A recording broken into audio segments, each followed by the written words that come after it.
Welcome to NACTV Reads the News. My name is Cathy McGrath, and I'm one of many volunteers that help create programming for our station.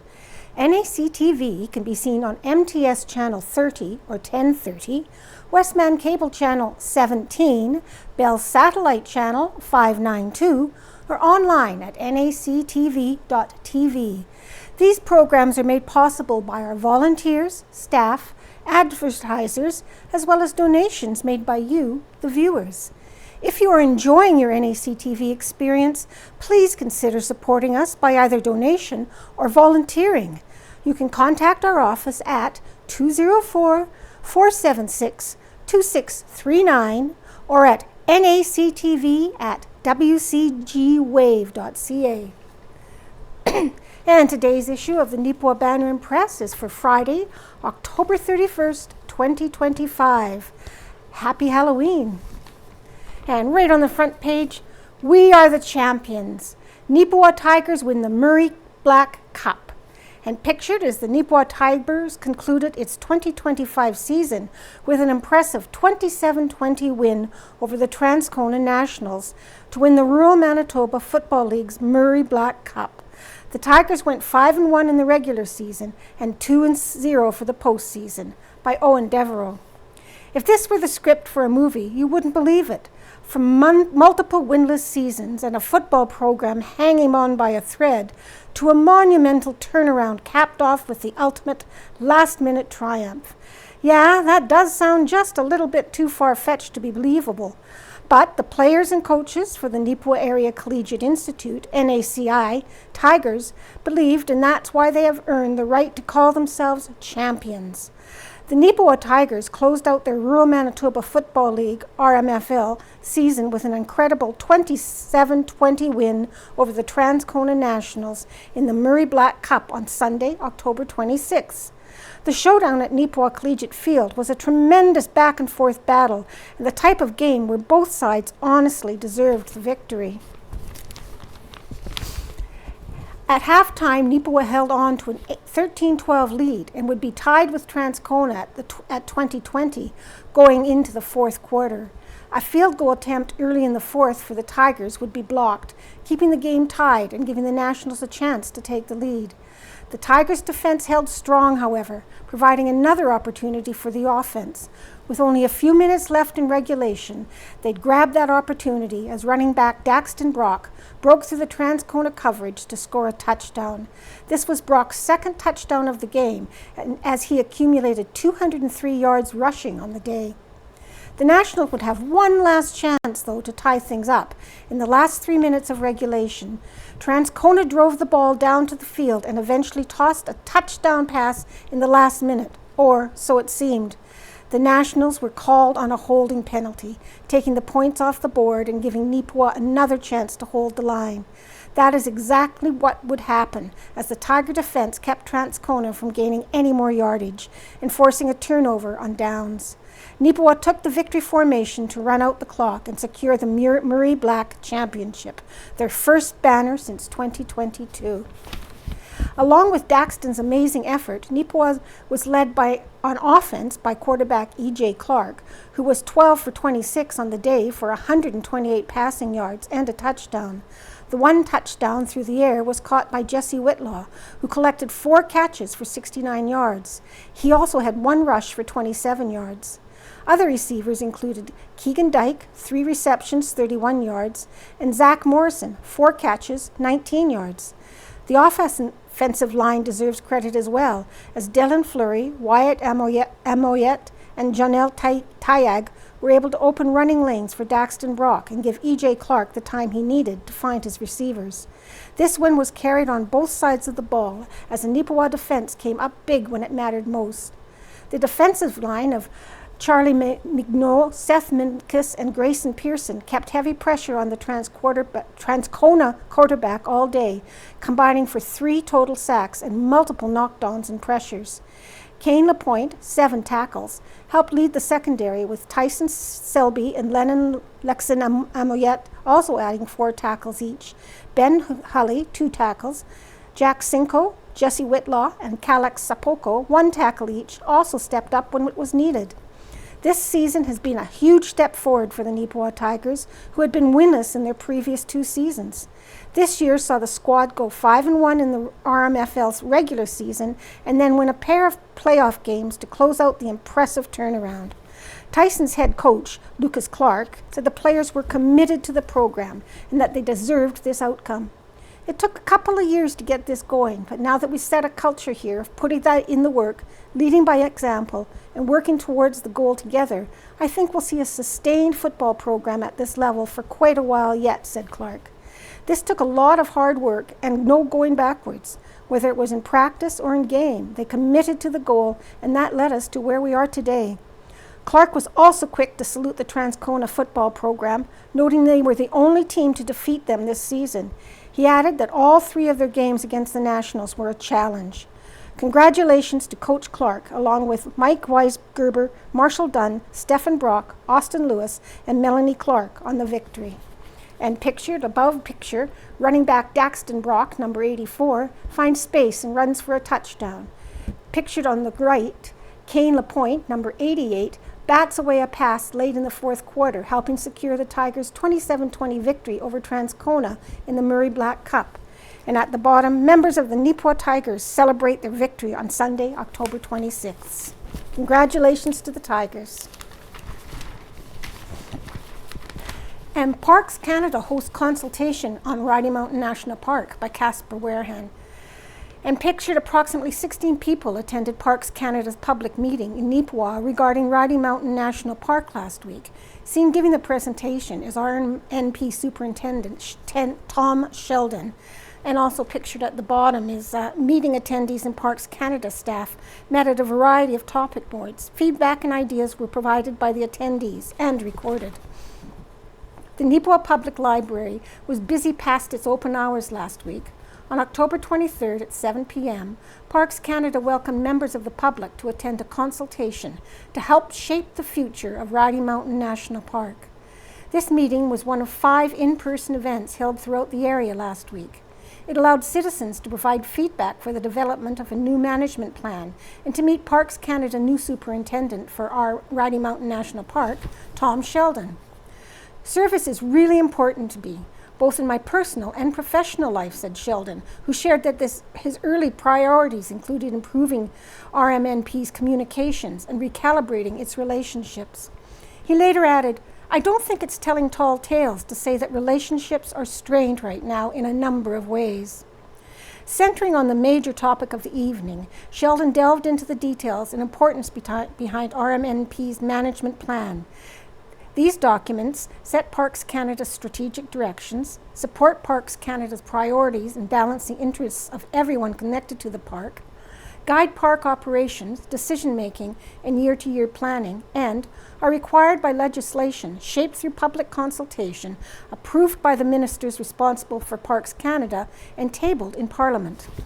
These plans cover management of all aspects of the park, including its ecosystems, cultural resources, infrastructure, and much more.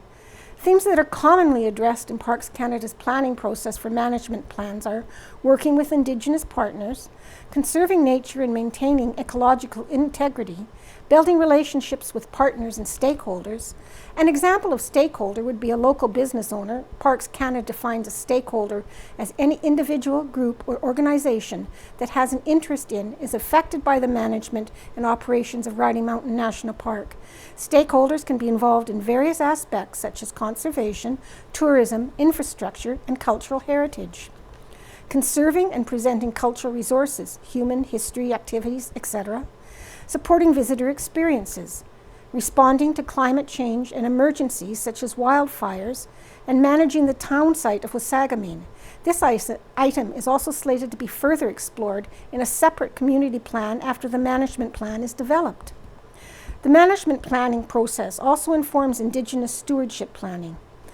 The last plan was done in 2007 and updated in 2012, said Sheldon. We're supposed to be doing management plans every 10 years, so we're overdue.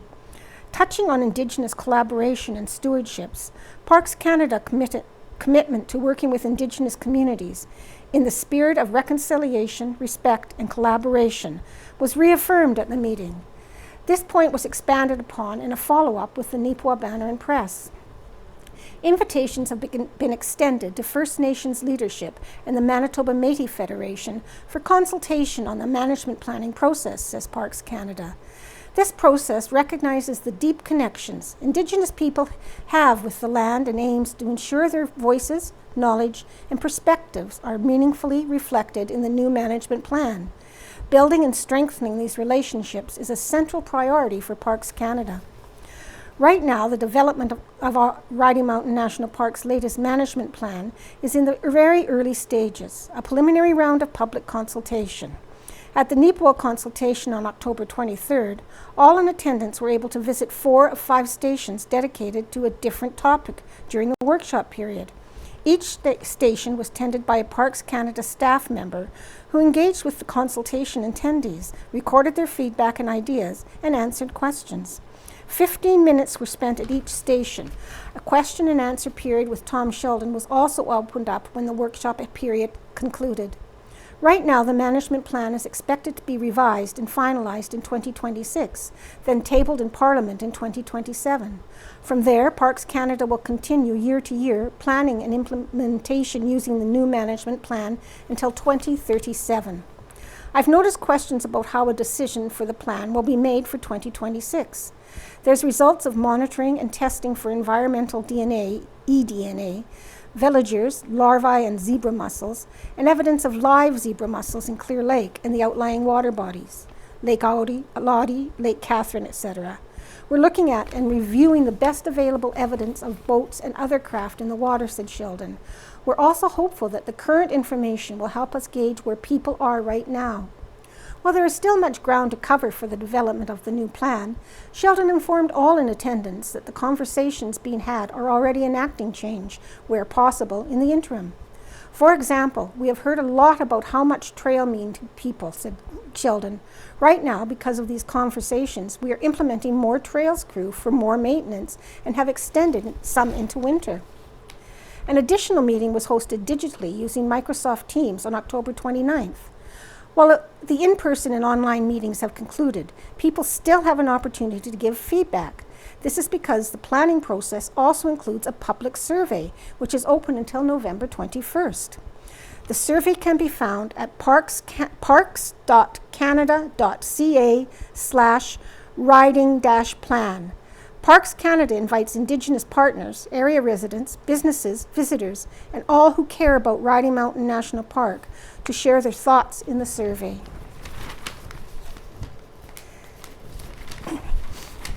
And Right in the Centre by Ken Waddell. Customer experience trending backwards. Forgive me if you heard me say this before. I'm very concerned with the way businesses are trending, especially large businesses and governments. In days gone by, every business, organization, and level of government has at least made an attempt at personalized customer service. If you go to a bank branch, for example, you can get some semblance of customer service. But for some services, such as credit card information or commercial banking, it's all online. When it works, it's fine. But when it doesn't, it's awful. I have been struggling to get a simple changeover of access for a bookkeeper for an organization for a few months now, and as of the writing of this column, there has still been no success.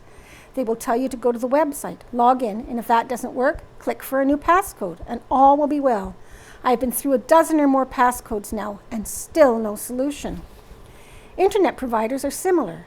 We have had email issues, and we have been told it's because of a faulty computer. It's because we use Apple computers, or it's because Apple won't talk to some email programs. Then they say, we have been blocked, but they don't know why. Canada Revenue Agency, CRA, was recently evaluated, and it was found that a very high percentage of their answers to taxpayers' questions were incorrect. How can that be?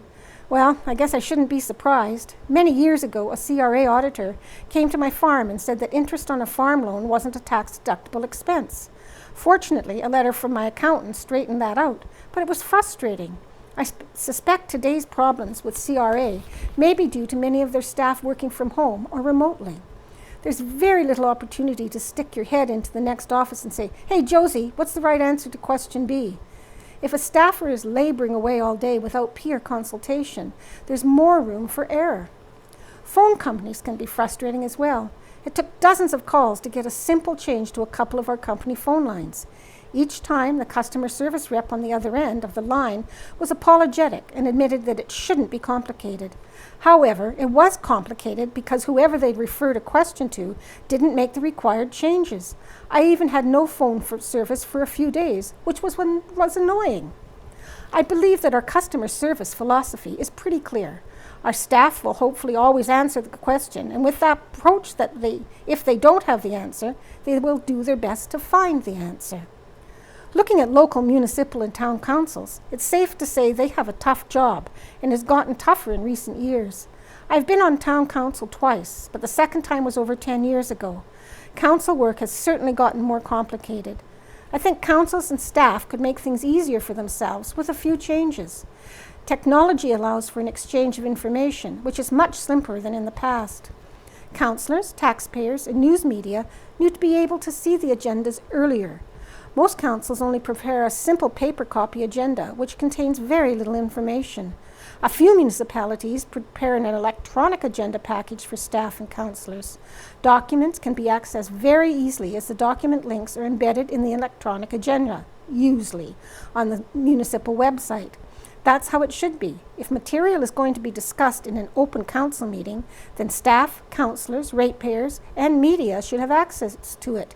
In an electronic agenda with document links embedded, access is very good for everybody. If municipalities and towns could all achieve that level of transparency and ease of access, voters would be better able to know what is happening. Maybe if more people had access to more information, it might be easier to get people eager to run for council. And the usual disclaimer, the views expressed in this column are the writer's personal views and are not to be taken as the views of the newspaper staff. And now we have Home Buddies with Rita Friesen. Where was I?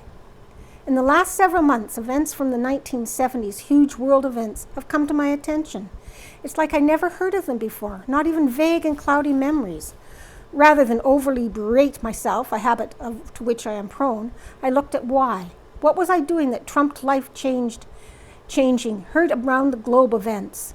Well, I was busy with my own life. For some of that time, I was struggling as a single mom with 2 little ones. Then I was welcoming a life partner and 2 more children.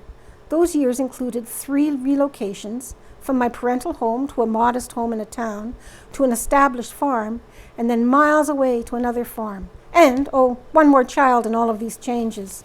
So embracing a new life, a new lifestyle, a new community twice, I guess I was not able to concentrate on world events. The Troubles. What an inaccurate euphemism for the turmoil, riots, death, and destruction that was occurring in Northern Ireland. When an elected official can go on record stating that the death toll is an acceptable number, my eyes blink and my mind spins.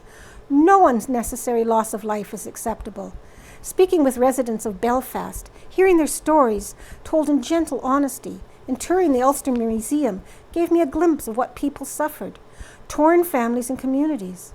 That tour concluded with personal stories and a well-posted helpline for those whose memories and emotions had been triggered. I am certain that the conflict was included in our national news, but I don't remember being overly impacted. A few weeks ago, I came across a quote by Maya Angelou. You are only free when you realize that you belong in no place. You belong in every place, no place at all. The price is high, the reward is great. She is accredited with the saying from an interview with Belle Moyers in 1973 on the paradox of belonging. I read and reread that quote. It was one of those epiphany moments. That's me. Someone has found the perfect words to help me understand myself. Then, of course, I wanted to find out more about the wise one. Maya Angelou, 1928 to 2014, was an American memoirist, poet, and civil rights activist. She published 7 autobiographies, 3 books of essays, several books of poetry, wrote plays, movies, and television shows spanning 50 years. She received dozens of awards and more than 50 honorary degrees. Yes, I knew the names of Malcolm X and Martin Luther King, but had never heard of this powerhouse of a woman. Wise, passionate, well-spoken, and outspoken. She read one of her poems at the inauguration of President Bill Clinton, On the Pulse of a Morning. The theme is change, inclusion, responsibility.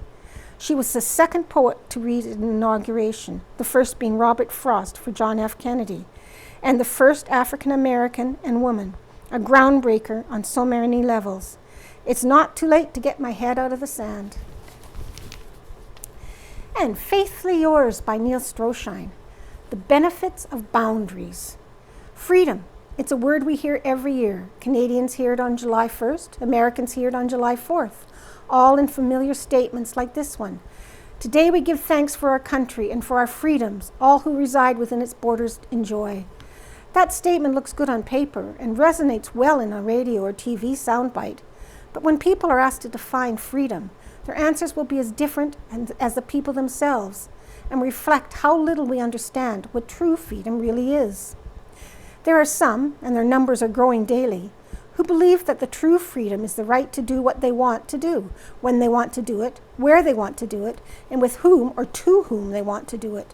But what I've just described isn't freedom at all. It's licentiousness, and it is the foundation stone upon which corrupt societies filled with anarchy and abuse are built. Those societies ultimately destroy themselves. True freedom always exists within well-defined boundaries, boundaries that do several things. First, they clearly define standards of right and wrong. Those standards apply equally to every person living within the borders of a country, province, or municipality. No one is above the law. The law that punishes a young offender for stealing a candy bar is the same law that can send a high-ranking corporate political or judicial official to jail for fraud, conspiracy, embezzlement, or crimes against humanity. If you cross any of the boundaries, you pay the consequences. No favorites, no exceptions. Second, boundaries help protect the innocent and vulnerable from exploitation and abuse. Most of us, after reading the previous statement, immediately think of children as the innocent and the elderly as vulnerable. But let's be honest, any one of us can at any time be victimized by people who are supposed to trust, but who have systematically violated that trust in the past and may be looking for ways to do it again. Sometimes our only protection is to set boundaries that keep such people at a distance and shield us from further abuse or exploitation. The law allows us to set those boundaries. Third, boundaries help us recognize where we have failed and show us how to deal with it. We may not be perfect. No one is. We will make mistakes. Everyone does. But we are free to face our mistakes with integrity, dignity, and courage. Admit where we have gone wrong. Apologize where necessary. Make amends where we can. Learn from what we have experienced and move on. Boundaries give us that freedom. Finally, boundaries help us create a space in which we can grow physically, mentally, emotionally, relationally, and spiritually. With nothing from our past to trouble us or to hold us back, we are free to dream big dreams, to set goals, and to work hard to achieve them. We are free to choose where we will live, what we will do, and with whom we will share our lives. Most of all, we are free to discern how God wants us to use the time, talent, and treasure He has given us and follow His leading. But for those boundaries to work well, they must be set. Next week, I'll share some thoughts on how to set boundaries that protect us without building walls that could separate us from those we can trust and with whom we want to share our lives. And thumbs up, thumbs down, thumbs up. A big thank you to Marianne Clark for coordinating and the ladies from Palliative Care who sat with Shirley during her recent illness. Thank you. And that is from Mac Buchanan of Neepawa. And we have a few corrections. West Park School. There was a mistypo in last week's history article regarding West Park School, presently known as Hazel M. Kellington School. Please note that the correct year for Hazel Kellington's retirement was in 1965, after which the school was named in her honor. Thanks is given to the reader who notified the banner and press of this era. And Circle C Calf Club. The following is a correction and update regarding the Circle C Calf Club photo from last week's edition.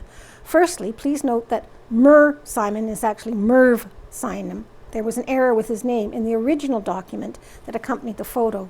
Thanks is given to the individual who notified the banner and press. It may interest the paper's readers to know that Merv Simon and his sister Verla Simon, who was also in the Calf Club picture, were both born and raised in Spring Hill. Additionally, the Banner and Press has been notified that Verla was born in 1932 and was 16 at the time of the photo. As such, Verla's relatives estimate the photo was taken around 1948. and Murray Black Cup. In the October 24th edition of the Banner and Press, the article Neepawa Tigers Advance to the Murray Black Cup misidentified quarterback E.J. Clark as E.J. Keegan. The Banner and Press apologized for this error. And Gladstone Market Report by Blaine Houston. The market was definitely under pressure this week due to the futures. We sold 1,697 head on Tuesday and 1,530 last Friday. Here's a look at the cow market from Friday, October 21st. Good D1 and D2 cows were $2.15 to $2.35. Older D3 cows, $1.75 to $2.10. Good bulls, $2.40 to $2.55. And here are some markets highlights from October 28th sale. 8 red and black exotic steers weighing 477 pounds bring $7.65 a pound, or $3,646 a head. 6 red and black steer cows come in the ring weighing 637 pounds and cash in at $5.79 a pound, $3,805 per head. 22 red and black calves weighing 716 pounds stamped their ticket at $5.44 a pound, $3,895 a head. On the heifer side of things, 8 Charolais heifers weighing 582 pounds bring $5.54 per pound, $3,221 per head. Red heifers weigh 688 pounds and fetch $4.89 per head, $4.89 per pound, $3,364 per head. 8 red and black heifers weighing 853 pounds bring $4 a pound, $3,413 a head. Plainer type cattle are still seeing some discounts. As you can see, the market was definitely lower than we've seen in the past few weeks, but it was still a good sale. Our next sale is Tuesday, November 4th. Our butcher cow sale is next Friday, November 7th. How to help someone when they are sad. Your Listening Ear by Delcy Martin. You may read the title of this article and think, wow, this has to be the most obvious basic thing that Delcy has ever covered. Surprisingly, how to help someone who is struggling is something many people have trouble with, no matter the age. Here is a short scenario that we will work with. After the passing of her husband, Margaret, a retired teacher, has been finding it hard to re-engage with daily life. She still attends her weekly coffee group, but mostly listens quietly, rarely joining in the conversation. You are her neighbor, and you've noticed that she no longer tends her garden or walks her dog in the evenings like she used to. One morning, you see her sitting alone on the porch and wonder how best to approach her. Initially, folks may think that the goal is to cheer her up. That's the long-term goal, yes, but it is actually counterproductive in the short term. Trying to cheer someone up right away actually invalidates the emotions they are feeling and sends the message that their problems aren't important. What you want to do instead is lean into that emotion. In this case, instead of trying to cheer Margaret up, you might ask her to share some stories of her husband and ask her to expand more on how she is feeling. When she expresses feelings of loss and sadness, you can normalize those feelings. If she cries, don't reach for that tissue right away. Tears are healthy, and the act of reaching for that tissue box can feel dismissive. That impulse to soothe often comes from our own discomfort, not their need. Avoid saying, I understand how you are feeling. If you only say that, the listener's brain is going to think, no, they cannot possibly understand how I am feeling, and then shut down the conversation. When you only say the words, I understand, it leaves open the question of how you understand. Instead, we could say something like, I understand the feeling of loss because I have lost someone in my life too. You aren't just saying you get it, but you're saying why you get it. Be careful with too much self-disclosure here. You want to share what you've had a similar life experience, but you don't want to overtake the conversation by focusing on your own loss. Sometimes sitting in silence is a very powerful tool. Imagine, if you will, that we have asked Margaret to tell us more about how she is feeling. She explains that she is feeling sad. While she is sharing with us, we can sit in silence beside her. Make sure your body is turned toward her and that you are nodding from time to time to show understanding. Eye contact is really good, however, not always necessary when being a silent listener. Averting your gaze can also be a sign of respect in some cultures. Your goal of sitting with someone who is sad is to be a witness to their pain. Sometimes people don't want solutions, they want a witness. If you learn how to respond in an empathic way, you can leave people feeling supported and heard rather than dismissed.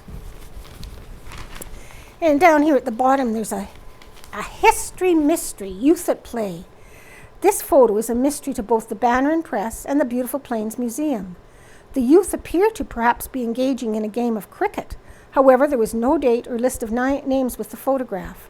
The only details on it were the words Baxter written on the left side of the frame and Minnedosa on the right side of the frame. If anyone has any details for this photograph, please contact Casper at the Neepawa Banner and Press via email newsroom@neepawapress.com. The details received will also be forwarded to the Beautiful Plains Museum. And new leadership takes the helm at Yellowhead Centre by Owen Devereaux. Marla Steen confirmed as committee president during the AGM. The Yellowhead Centre has elected a new board president to lead the way for the next 3 years. Marla Steen was appointed in the position during the facility's annual general meeting on Thursday, October 23rd. Steen, who takes over the role from Wayne Jacobson, has been a member of the committee for the past 2 years. She was most recently served as vice president. After accepting the new role as president, Steen noted to the Banner and Press that she's eager to work with the other members of the Neepawa District Centennial Committee, that is, the Yellowhead Centre Board. I'm looking forward to the next 3 years. The Yellowhead Centre is a vital community gathering place.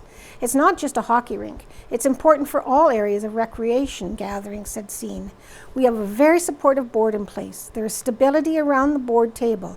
I think it's important that we do have a board that represents our community. Because the Yellowhead Centre is not just Neepawa, it's for the surrounding communities as well. As for Wayne Jacobson, while he is stepping down as president, his presence will still be felt around the Yellowhead Centre. He will be remaining a member of the committee, serving in the vice presidential role. Jacobson said he is honored to serve the community as Yellowhead president for these last 3 years, and that he is optimistic about what lies ahead. I'm honestly honored because I really believe that while we do have many important resources and facilities within our community, and not to downplay those facilities, but I do believe the Yellowhead Centre is the focus of what makes our community in so many ways, Jacobson stated. So to be able to keep the Yellowhead Centre going and to work on its future has been very satisfying. Despite a slight increase in revenue this year across the board, the Yellowhead Centre still can run a year-end loss of $57,505. The primary reason for that was basically due to increases in insurance, as well as repairs and maintenance spending. The insurance coverage for the Yellowhead rose year over year by a little under $10,000. As for repairs, $145,999 was spent to keep the facility operational, an increase of $26,555 from the previous year. The total revenue for the year was $552,389, an improvement of $28,251, $524,138 for the 2024 fiscal year. That number came from the combined operational revenue from the building, as well as donations, grants, and the annual farming fundraiser project. The expenses, meanwhile, were $609,992, $585,205 for the 2024 fiscal year. Outgoing board president Wayne Jacobson did note, however, that the year-end loss is not as bleak as it may appear, as revenue from the farming project will be made available soon. As well, the line of credit should be paid down significantly by the end of the year, which will make the operation of the facility much easier. And, I hate to say this out loud, winter is coming. Neepawa purchasing new furnaces for the admin building. Owen Devereaux. Despite this recent run of pleasant weather, the arrival of winter is inevitable. In preparation of that, the town of Neepawa has moved ahead on something we all should be doing right now, making sure the furnace is ready to go when we need them. Council has approved the purchase of 3 new furnaces for the town administration building. One of the furnaces is broken down and is beyond repair. As a result, town officials have decided it's time to replace the system entirely. We run a system of 3 furnaces here that were probably installed in the early 1990s. We have been having various trouble over the years with either the heating or the air conditioning side of them, and one has ceased operations entirely, said CAO Colleen Sanchishan. So the east side of the building is running without a furnace, and we're a little bit overheated to try and make sure we can compensate. The town has agreed to the purchase of 3 new furnaces from Nugent Plumbing and Heating at a cost of $5,580 for each furnace, plus taxes. Well, only one of the 3 existing furnaces is completely inoperable. The other 2 are over 30 years old and will likely have to be replaced as well sooner rather than later. The idea being that when the furnaces are that old, why replace one and have to do another one next week, explains Sinchishan. Council approved the purchase at its recent meeting on Tuesday, October 21st. There is no confirmed schedule known publicly for this work to be done, though it could be safe to say it should be complete before the first snowfall. And Assiniboine College students go national by the Banner staff. Pictured, former Neepawa Field to Table Club instructor Presley Kaharski on the right, and fellow Assiniboine College student Alicia DeCosse on the left. The Assiniboine College recently announced it will be taking its culinary arts to the national stage next month. It is one of 7 culinary schools selected for the Taste Canada Cook the Books competition.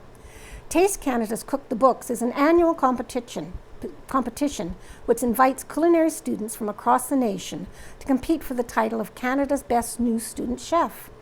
Representing Assiniboine College and the Manitoba Institute of Culinary Arts are second-year culinary students Presley Kaharski and Alicia DeCosse. Some may recognize Presley Kaharski as the former instructor of the Field to Table Club, which was hosted at Neepawa's own Arts Forward. The competition will take place at Cyrillic's Culinary Academy in Toronto from November 9th to 10th. Kaharski and DeCosse will be taking on the theme Global Flavors Grow in Canada, preparing their own dishes in front of a live audience and a panel of judges. Congratulations to both of these individuals and best of luck.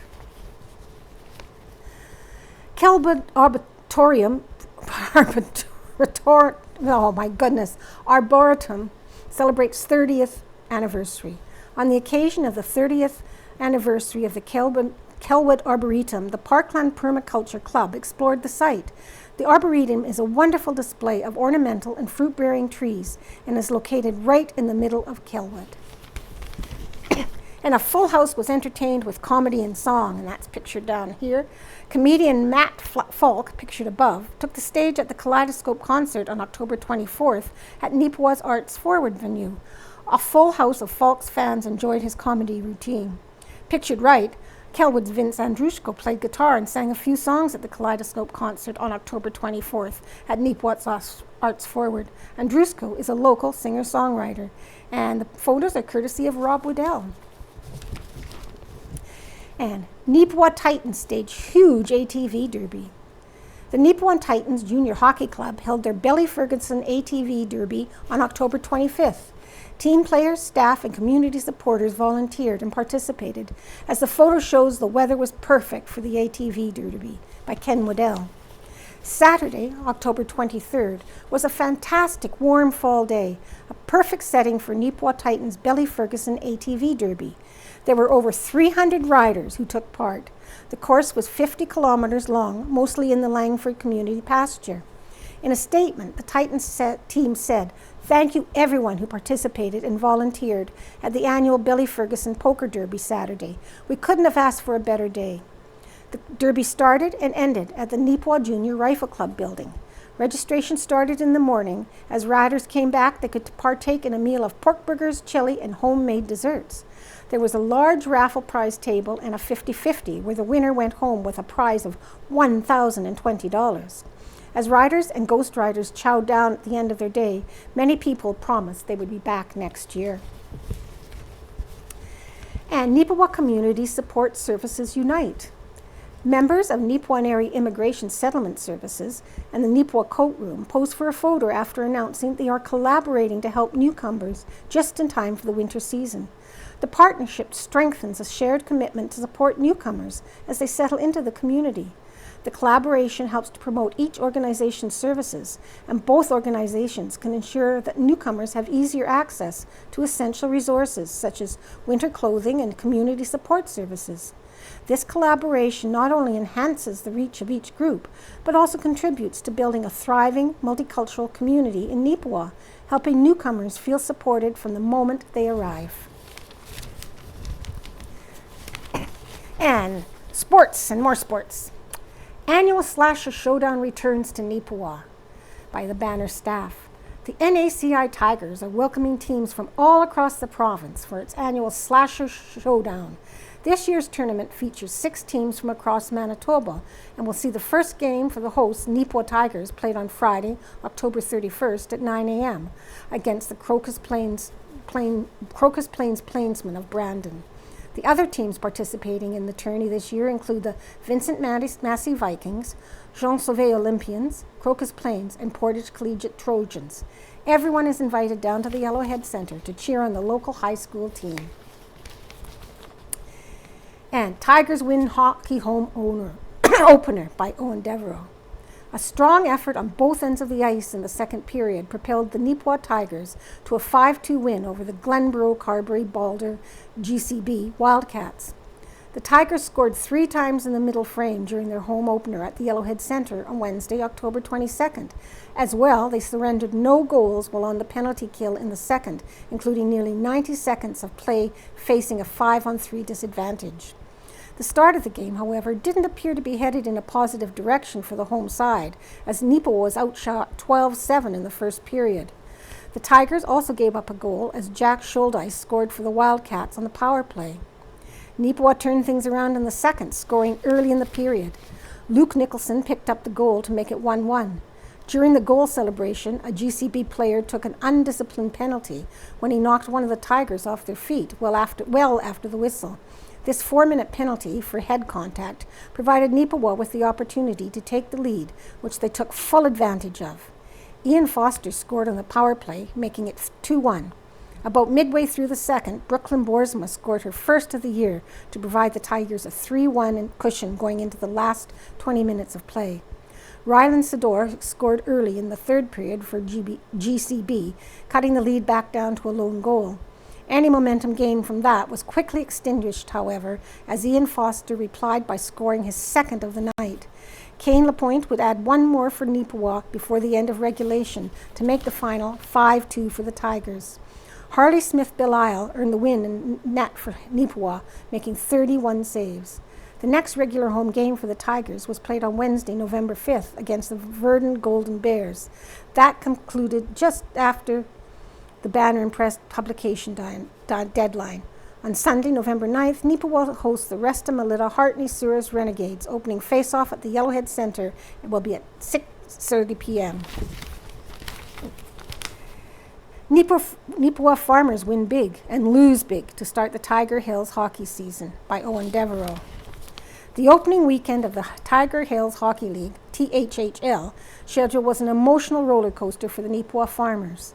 The team felt some sweet jubilation after a dominant win to start the season, beating the Sandy Bay Flying Feathermen 16-2. But the farmers were brought back down to earth the very next night as they were humbled by the Rivers Jets 9-1. In the opening game played on Friday, October 24th, Neepawa faced the Flying Feathermen, the newest team in the league. But while Sandy Bay may have already have the best team nickname in the Tiger Hills history, their actual play out on the ice was very much expansion club worthy. It just may be easier to share what you didn't have points for Neepawa in this game, but we'll proceed with the statistics nonetheless. Garrett Rempel and Brett Lewandowski both contributed with 3 goals and a pair of assists apiece, while Kyle McDonald put in a 4-point performance. As well, 5 separate players for Neepawa had 3-point nights to help secure the victory. As for Sandy Bay, Carl Bullion will go down in history as the team's first ever regular season goal scorer after finding the back of the net midway for the first period. Riley Kleinsasser also scored for the Feathermen. Goaltender Nathan Braun earned the win for Neepawa, making 41 saves, while Keegan Bullion stepped 42 shots on goal for Sandy Bay. The next night, the Farmers traveled to Rivers for a game against the Jets, where they lost by the score of 9-1. Zach Hicks scored the only goal for Neepawa, while former Dauphin Kings Jason Heaney picked up the hat trick and added 2 assists for Rivers. Luke DeCorby, 2 goals and 3 assists, and Caden Sutherland, 1 goal and 4 assists, also had 5-point games for the Jets. Next for Neepawa will be the road game in Wawanesa on Friday, November 7th.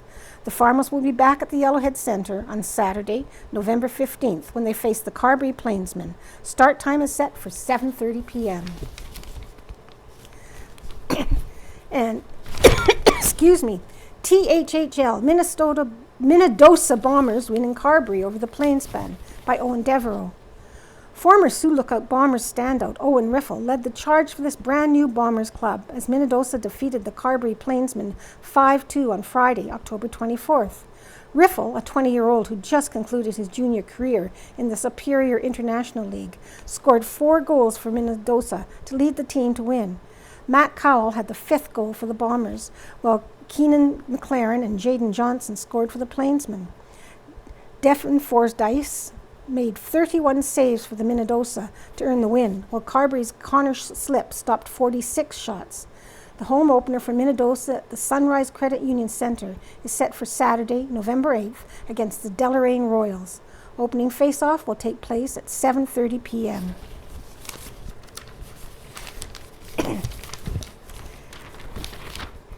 History. Mystery Bernie couple identified by Casper Warehan. Note, the following article was written with information from East Mountain, Eden Bernie Stories 77 to 84, which was generously lent to the Neepawa Banner and Press by Janet O'Donnell. The Neepawa Banner and Press has received an answer regarding the identity of the mystery couple pictured in the October 17th paper. The photo, shown again at the right, depicts Mrs. Annie Thurley Hunt and Mr. Charles Hunt of Burnie in 1941. The Banner and Press is pleased to be able to share some of Annie and Charles's history and some details regarding a portion of their family. Charles is originally from England and immigrated to Canada from Gloucester with his cousin when he was in his early 20s. His trip was paid for by Albert Henton, whom Charles paid back by working on his farm for a time. Charles was trained as a butcher in London, England, and around 1910 or 11, Charles started up a small general store in Burnie. In an account provided by Barbara Hunt Stewart of East of the Mountains, Eden Burnie Story, Charles only had $40 and a set of butcher knives to start the shop. Charles was in business in Burnie for 40 years until he sold his business around 1946. His passing was in 1958. Annie was also born in England and had met Charles in London. After emigrating from England, she was employed in New York, United States. In 1912, she immigrated to Canada to marry Charles. Annie passed away in 1947. Charles and Annie were reported to have had 3 children: Robert, also known as Bob, born in 1913, Barbara in 1916, and Raymond in 1927. Raymond passed away in 1937. Robert went on to marry Margaret Dewar of Gladstone in 1938. The pair had 4 children: Don, Alexander, Harley, and Margot Ann. Robert operated a restaurant in Neepawa, Bob Hunt's Cafe.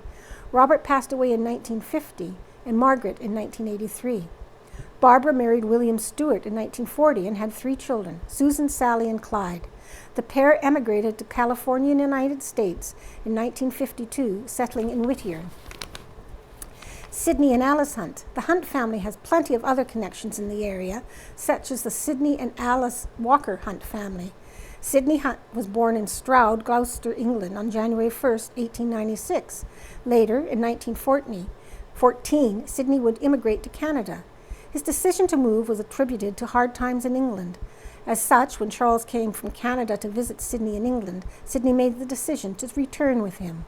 Arriving in Burnie, he went to work on the Albert Henton farm. Later on, he rented the same farm for a few years. Alice was born in Aberdeen, Scotland on May 31st, 1900. She immigrated to Canada in 1905, settling with her parents in the Wellwood district. She received her education at Irvine School. Then in 1922, she went to work in Burnie. Alice and Sidney met in Burnie, then got married in 1923. 2 years after their marriage, they moved to a farm. The location of the farm was not stated, but it was later owned by George Todorock. Sidney and Alice continued to farm there until 1943, when they had an auction sale and moved to the town of Burnie. After the move, Sidney was employed with the Department of Highways for a few years and the CNR section gang. After retirement, he did casual work on the Henton farm. Alice was dedicated to caring for her family and home and was also a member of the United Church and the UCW. Alice passed away in 1963 and Sidney in 1967. Alice and Sidney also had 4 children: Ruby in 1924, James 1926, Welbert 1929, and Audrey 1932. Ruby went to school in Tobermore and Kelwood. After completing her education, she was employed in the Winnipeg as a secretary.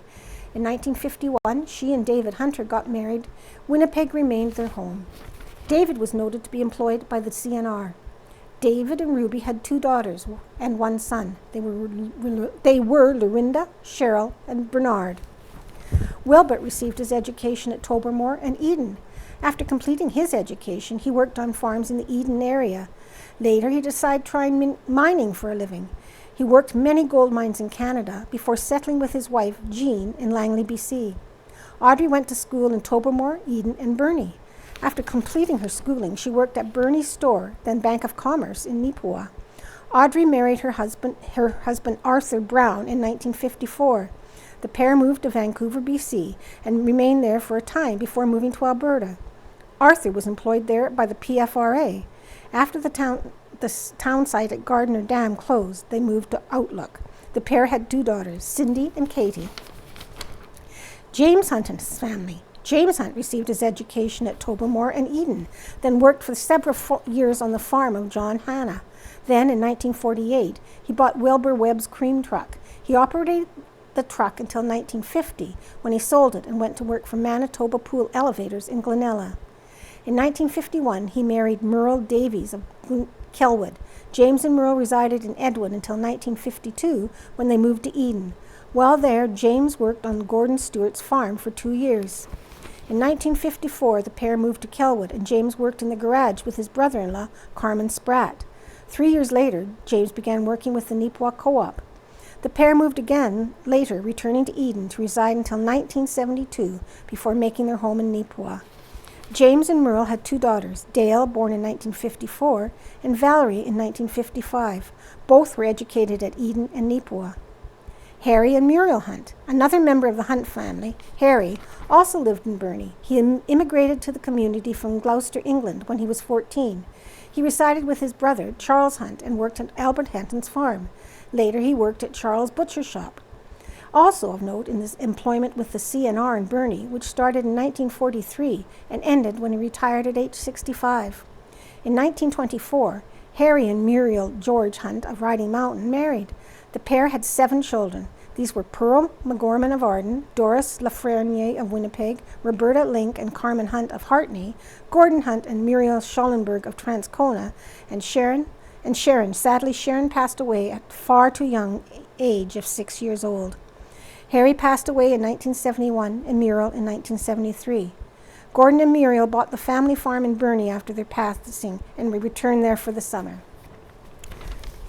That's quite a history story. Beef demand remains high. Challenges persist.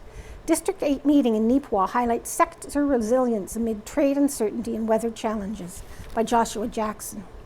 Now, the Manitoba Beef Producers, MBP, made a stop in Neepawa on October 23rd as they continue with their district meetings. District meetings are hosted for beef producers to have face-to-face conversations between MBP's directors, staff, producers, and other stakeholders. Our area is part of District 8, which consists of beef producers around Clanwilliam Erickson, Glenella Lansdowne, Harrison Park, Minto Adana, Oakview, North Cypress Langford, Rosedale, and Westlake Gladstone. The meeting was led by current District 8 Director Matthew Atkinson and Manitoba Beef Producer General Manager Carson Callum. Throughout the night, the MBP outlined their financial statements, took a look at the year in review, and talked about what's upcoming, received nominations for district directors, a presentation from Manitoba Agriculture on winter feeding strategies, as well as an update on Manitoba beef and forage initiatives. During the meeting, the MBP noted that Canada's cattle herd grew and was up 0.8% this year compared to last. Local growth was up in most categories. The Manitoba beef producers continue to see success in a high demand for beef products, with producers seeing returns per acre favoring beef production, with calf cow estimates at around $300 per calf heifer. The MBP reported they are starting to see slight heifer retention within the province. Some challenges the sector is facing include a volatile market and trade concerns, weather and climate change-related impacts, rising land costs, and the climate focus within society, which is painting beef production in a negative light. During the meeting, it was noted that the trade tariff situation remains a concern. With the Canada-US-Mexico Free Trade Agreement renegotiations upcoming, the Manitoba beef producers, along with the Canadian Cattle Association and the National Cattle Feeders Association, are providing input to the governments about the importance of trade to Canada's beef sector. District 8 Director Matthew Atkinson was also appointed to the Premier's U.S. Trade Council, a group of business and labor members working on Manitoba's needs related to trade. The MPB highlighted the advocacy work it's taking, including advocating for the expansion of livestock inspection services, the possible effects of upcoming Manitoba hydro projects, ensuring MASC programs meet the beef sector's needs, and taking part in a forage task group. The Manitoba beef producers also took the time to advise cattle farmers of some upcoming changes, including updates to the Beef Cattle Code of Practice, which defines the national standard for farm and animal care, which is undergoing a 10-year review process. The MBP urged members to let their voice be heard and attend the public comment period in 2026 to express their input. The meetings have also occurred in Arborg, Grunthal, Swan River, and Oak Lake. Next up for the MBP is an all-districts virtual meeting on Tuesday, November 4th, starting at 7 p.m.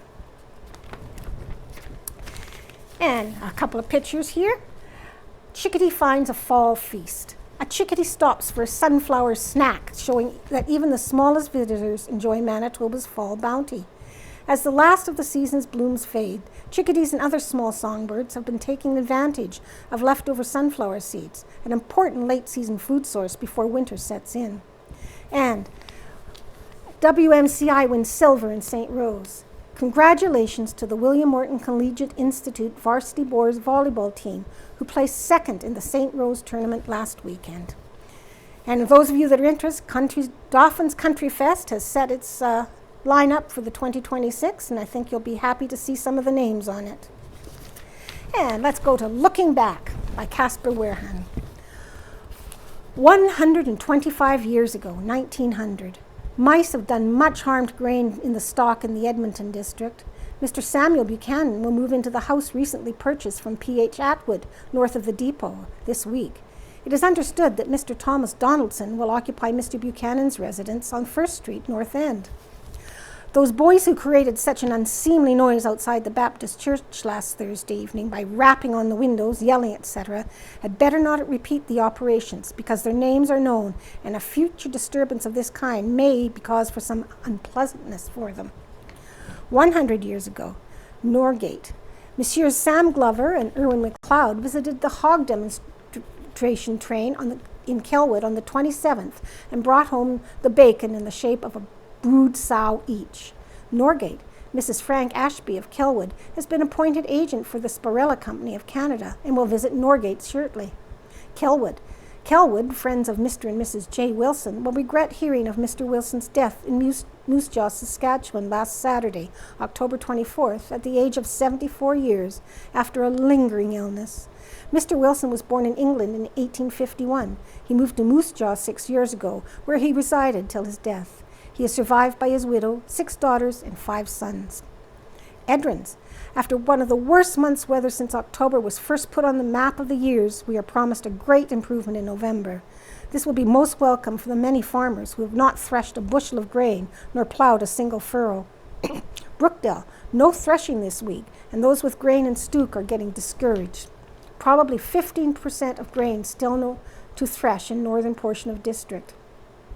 Last week, President Russell of the Willys Overland Motor Company pleaded for protection for his languishing industry. This week, we find in Toronto, Saturday night, that greater profits were made this year than last year. Some appetites are insatiable.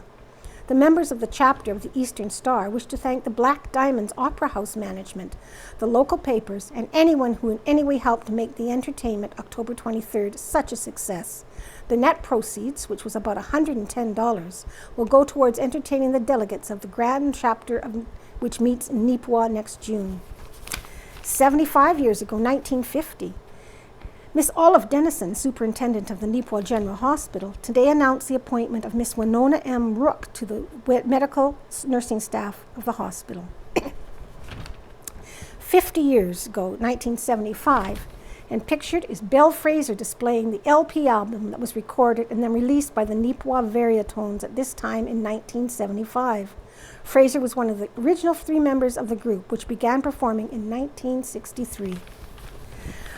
1975, a joint board meeting between the board of the Neepawa District Memorial Hospital and the medical staff has called to discuss a report prepared by the College of Physicians and Surgeons of Manitoba that is critical of the physical setup of the hospital and the apparent fragmentation of health and resources in Neepawa. With the visit of Margaret Lawrence and the interest in the formation of a cultural centre in town, things artistic have been in the limelight recently, and catching a share of the limelight was the Neepawa Varatones, who recently released their first album. Excuse me. If deliveries of necessary equipment and machinery are made on schedule, the new pool elevator in Neepawa should be open for operation sometime in December, according to Pool District Manager Bruce Clooney. On Sunday, October 5th, the Taylor residence of Franklin was the scene of a happy occasion when 168 guests attended to a come-and-go tea to honor Mr. and Mrs. Edwin Taylor on their 40th wedding anniversary. Stella Allen was once again crowned the top woman golfer at the Neepawa Golf and Country Club for the 6th time in 7 years. October 2005. The development at the Flats has a soccer pitch and an outdoor rink. Now the skateboarders want land dedicated to their hobby. A Neepawa man has a beef with the town's new complaint system. It isn't working, according to Keith Lockhart. In August, Lockhart gripped freestanding signs at the Shell service station were obstructing the view for drivers turning off 4th onto Highway 16. He made the complaints in writing in accordance with a policy introduced by the town in January 2002. At the time, council said the policy would streamline the complaint system, allowing matters to be dealt with more quickly. Lockhart saying he came to the council meeting because he was never received any more information. And he added the signs, as well as trees, are still impeding traffic. A St. Rose area farmer is suing the federal government to recover financial damages after 200 cattle were allegedly killed by a defective vaccine. And finally, as I say every week, we are NACTV, and we have a little bit of information in here. The NACTV annual general meeting will take place November 24th, 2025 at 7 p.m. at the Neepawa Library, and we're looking for volunteers and board members and even people just to come and give us ideas of what is wanted in the community. And some of the highlights of the week: Alzheimer's and Disease and Dementia Workshop presented by the Neepawa Health Auxiliary, November 4th at 11:40 a.m., November 6th at 1:10 p.m., and November 8th at 1:15 p.m. Westman Youth Choir, November 4th at 6:30 p.m. and November 6th at 4:10 p.m. And the Neepawa Ballers Winter League opening, November 5th at 4 p.m., November 8th at 10:30 a.m., and November 9th at 8:30 p.m. And don't forget our bingo every night, Wednesday night at 7 p.m. We have bingo. Cards are available all around town. And that includes the reading of the Neepawa Banner and Press for Friday, October 31st, 2025. Thank you for watching.